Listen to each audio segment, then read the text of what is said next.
안녕하세요, 여러분. 오늘 하루도 주님이 주시는 평안함 속에서 여러분 잘 보내셨죠? 오늘 요즘 날씨가 너무 좋습니다. 여러분, 밖에 나가셔서 하늘도 한번 보시고 떨어져 있는 낙엽들도 한번 보시기 바랍니다. 가을이 또 짧잖아요. 여러분들 밖에 나가셔서 좋은 날씨, 이런 날씨 속에서 여러분 생활하셨으면 좋겠습니다. 오늘 주님이 우리에게 주신 말씀은요, 고린도 후서 5장, 제가 한 절의 말씀만 읽어드리겠습니다. 그런즉 누구든지 그리스도 안에 있으면 새로운 피조물이라. 이전 것은 지나갔으니 보라 새 것이 되었도다. 아멘. 어느 신실한 어머니가 계셨는데요. 그 어머니가 늘 아들을 무릎에 이렇게 앉혀놓고 기도도 하시고 찬양도 하시고 늘 그러셨다고 합니다. 그래서 이 아들은 그 어머니의 기도를 듣고 찬양 소리를 들으며 이렇게 자랐는데요. 세상에 그 아들이 7살이 되던 해 어머니가 그만 세상을 떠났어요. 그러고 났는데 이 어머니가 이제 돌아가시고 나서 아들의 삶에 이제 어떤 변화가 오기 시작하는 거죠. 11살부터 그 선원 생활을 하게 되면서 이제는 하나님을 멀리하고 어떤 막 거친 말을 하고 폭력을 쏟아놓고 또 도덕적으로 타락하고 방탕한 삶을 살기 시작했습니다.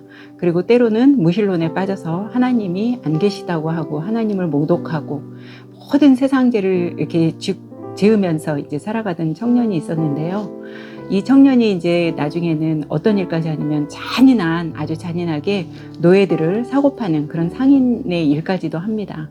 수천 명의 아프리카 사람들을 이렇게 노예로 팔고 하는 그런 일을 하는 배에 어떤 큰 배의 선장까지 되면서 아프리카 사람들을 노예로 사고 파고 하는 일을 아무렇지도 않게 그렇게 하던 생활을 하고 있던 차에 어느 날 그 바다에 큰 풍랑이 일면서 폭풍으로 인해 거의 이 배가 침몰하게 될 위기가 된 거예요. 그때 막 정말 이제 생명이 거의 끝에까지 간 거잖아요. 그러니까 그제서야 이제 하나님을 찾기 시작하면서 어렸을 때, 그때 정말 죽음에 임박했을 때 엄마가 자기를 무릎에 앉혀놓고 늘 기도하고 찬송 부르던 그것이 이제 생각나면서 이 사람이 그때 딱 떠오르는 어떤 가사를 지은 게 있는데, 여러분 너무 잘 아시는, 제가 지금 해드린 분의 이야기는요, 존 뉴턴 어메이징 그레이스, 여러분 잘 아시죠? 그 어메이징 그레이스를 이제 지으신 분이에요. 이렇게 험난한 세월을 살았던 그분이 정말 영국 국교회의 목사가 되어서 나중에는 그 노예 해방하는데 정말 온 힘을 다 쏟고 노예 선장에서 이제 정말 목회자로 변해서 새로운 일을 하기 시작합니다. 그분이 늘 하는 말씀이 뭐냐면 자기는 평생에 2가지를 잊을 수 없다는 거예요. 뭐냐? 하나는 너무나 나는 몹쓸 죄인이었다는 거 한 가지와, 2번째는 이런 몹쓸 죄인, 아주 천인공노할 이런 죄인임에도 불구하고 나를 구원해 주신 주님을 나는 평생 잊지 못한다고 하면서 매일 그 2가지를 이렇게 생각하면서 이제 살았습니다. 어느 정도까지 이분이 정말 위대한 일을 하셨는지 여러분들 제가 말씀 안 드려도 워낙 잘 아시잖아요. 죽는 날까지 자기는 복음을 전하겠다라고 얘기하시면서 그 어메이징 그레이스 그 나 같은 죄인 살리신 그 가사 들으시면 정말 이 자신의 그런 모든 얘기를 다 거기에 이제 토로해낸 얘기를 우리가 볼 수 있습니다. 이 존 뉴턴이 이제 나중에는 목사님 되셨으니까, 목사님이요, 정말 그 조지 휘필드라는 그분을 굉장히 따르는 추종자였고요. 그 다음에 여러분 잘 아시는 존 웨슬리, 그분과는 이제 친구 사이였었나 봐요. 존 웨슬리의 영향도 받고, 또 토마스 캠피스라는 그분의 영향도 굉장히 많이 받았다고 합니다.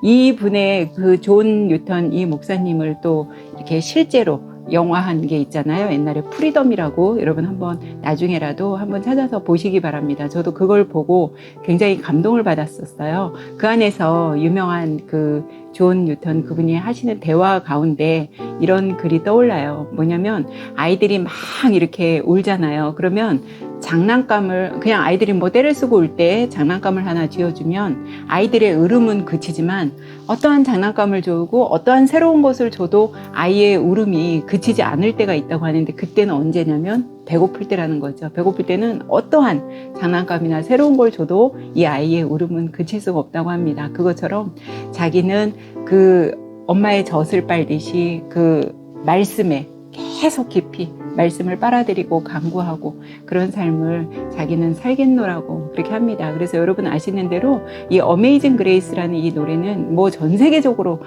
굉장히 유명하잖아요. 예전에 흑인 인권들, 투쟁하는 데 앞장섰던 마틴 루터 킹 목사님, 그런 막 연설하실 때도, 그때도 어메이징 그레이스를 다 같이 막 사람들이 부르고요. 또 넬슨 만델라, 29년 만에 감옥에서 석방될 때도 온 국민이 다 또 어메이징 그레이스를 불렀고, 미국에서 9.11 테러가 났을 때 그 테러에 대해서 막 추모할 때도 어메이징 그레이스를 부른 것처럼 이 찬양은 정말 힘든 사람들한테 어떤 억압받고 힘들고 그랬던 사람들한테 어떤 위로를 주고 그런 찬양이라고 볼 수 있습니다. 오늘 저는 이제 고린도후서 5장 제가 17절의 말씀 한 절만 읽어드렸는데 13절부터 이제 17절에 이렇게 내용을 보면 바울이 자기가 정말 변화되어서 사람들로 인하여 미쳤다고 손가락질을 받았음에도 불구하고 자기는 죽는 날까지 예수 그리스도의 부활과 십자가를 전달한다, 이제 그런 내용이거든요.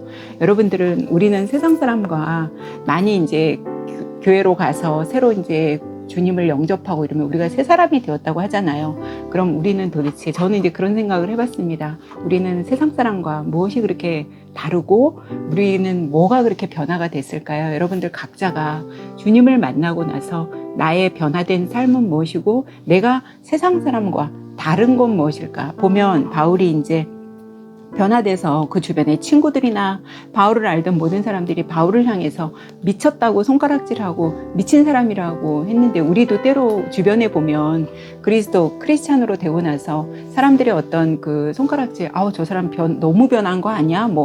너무 또 교회에 빠지는 거 아니야? 막 이런 염려 하잖아요, 사실. 그럼에도 불구하고 바울은 그런 소리에 아무리 모든 사람이 자기한테 손가락질을 하더라도 자기는 오직 새 사람으로, 오늘 말씀해드린 것처럼 이제 우리는 새로운 피조물이에요. 아까 존 뉴턴이 말한 것처럼 새롭게 아기로, 이제 그 전의 삶은 정말 예수님의 십자가에, 정말 우리 예수님이 십자가에 못 박히실 때 우리도 거기에 함께 못 박히고 예수님 부활하실 때 우리도 함께 부활한 것처럼, 존 뉴턴이 말한 것처럼 이제는 새로운 아기로, 본인도 이제 새로운 아기로 태어나서 나는 이제 새롭게 인생을 살아간다고 고백한 것처럼 바울도 마찬가지잖아요. 정말 바울한테 아무리 사람들이 미친놈이라고 욕하고 손가락질했지만 자기는 예수 그리스도에 의해서 십자가에 자기도 그때 다 그 전에 모든 삶을 다 못 박았고 이제는 새로 태어났다고 고백하는 것처럼 우리 또한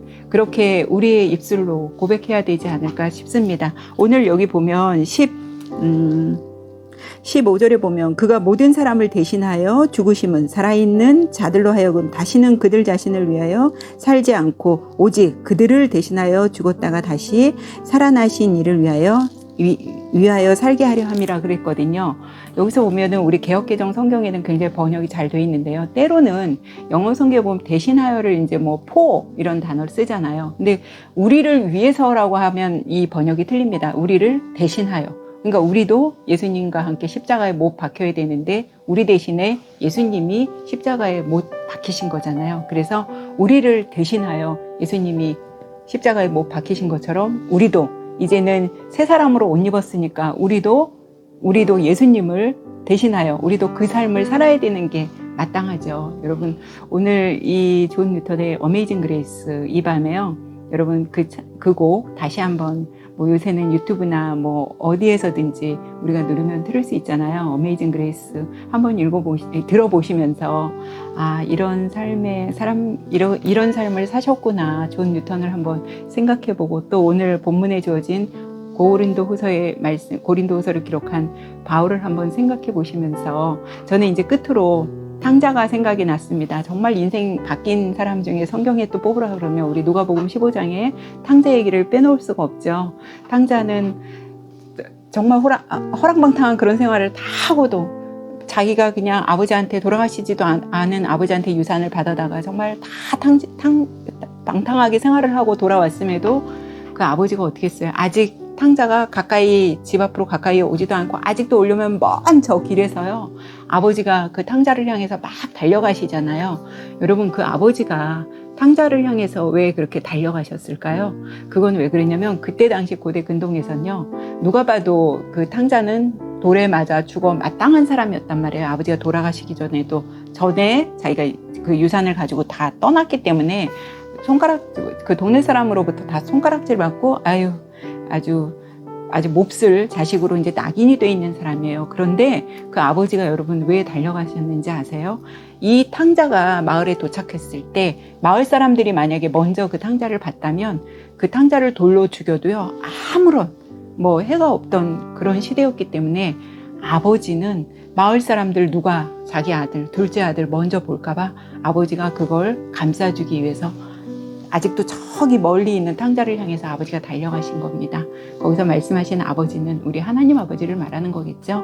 그래서 여러분, 오늘 우리는 이제 그리스도로 우리가 새로운 피조물이 됐어요. 예전 것은 다 여러분, 내가 어떠한 죄를 짓고 어떠한 행동을 했고 어떠한 정말 극악무도한 짓을 했다 하더라도 그 전의 일은 하나님이 하나도 기억하지 않으신다고 했습니다. 그러니까 이제 그리스도로 새 옷을 입었고 새로운 피조물이 되었으니까 이제 앞으로는 정말 그리스도를 위해서 우리가 새 사람이 되어야겠죠. 그러나 여기서 중요한 건 그 똑같은 죄를 아무리 교회를 나가고 다시 주님을 만났다고 하더라도 똑같은 죄를 지으면 다시 짓는 죄에 대해서는 주님이 절대로 그 죄는 용서하지 않으신다는 거 여러분들 꼭 기억하시기 바랍니다. 왜냐하면 우리 인간은 나약하고 죄인이고 우리가 연약하기 때문에요. 꼭 같은 죄에서 우리가 넘어지고 같은 죄에 빠지는 걸 여러분 아실 수 있어요. 그러니까 다시는 우리가 그 죄로부터 돌이켜서 새로운 피조물이 된 것처럼 그리스도로 새 옷을 입은 것처럼 이제는 그 새로운 옷에 우리가 더 이상 흙탕물 튀기지 않고 주님을 바라보는 그런 삶 살았으면 좋겠습니다. 오늘도 여러분 하루 평안한 하루 되셨길 바라고 오늘도 좋은 밤, 평안한 밤 되세요. 우리는 내일 뵙겠습니다.